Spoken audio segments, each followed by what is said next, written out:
पुसद शहरात 2 ठिकाणी लागली आग. अग्निशामक दलाने मिळविले आगीवर नियंत्रण. आज दिनांक 16 नोव्हेंबर 2025 रोजी पुसद शहरात 2 ठिकाणी अचानक घराला आग लागली. यात एकाचे फार मोठ्या प्रमाणात नुकसान झाले असून एकाचे काही प्रमाणात नुकसान झाले आहे. यात मिळालेल्या माहितीनुसार आज दिनांक 16 नोव्हेंबर 2025 रोजी दुपारी 12:30 वाजताच्या सुमारास पुसद शहरातील आदर्शनगर येथील गजानन भाले, जयराम राठोड व मंदाडे यांच्या घराला अचानक भीषण आग लागली. ही आग इतकी भयावह होती की पाहणाऱ्या नागरिकांच्या मनात सुद्धा भीती निर्माण झाली होती.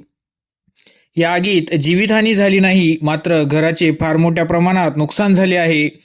तर दुसरी आगीची घटना ही आज दुपारी 1:30 वाजताच्या सुमारास पुसद शहरातील गडीवाडमधील तोहीद नसरुद्दीन ख्वाजा यांच्या घराला अचानक आग लागली. या आगीत कोणतीही जीवितहानी झाली नाही, मात्र आर्थिक नुकसान झाले आहे.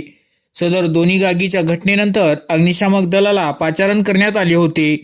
यात अग्निशमन दलाचे जवान, वाहन चालक मोहन राठोड, वाहन चालक रमेश नेटके, वाहन चालक रवी नेटके, फायरमन विकास चव्हाण, अक्षय साबळे, अभिषेक अवताडे, योगेश नेमाडे, शेख सत्तार, राजेश शेकापुरे, तृषाल बारमाते, फायरमन वसंत पवार यांनी घटनास्थळी जाऊन या आगीवर अथक परिश्रम घेऊन नियंत्रण मिळविले.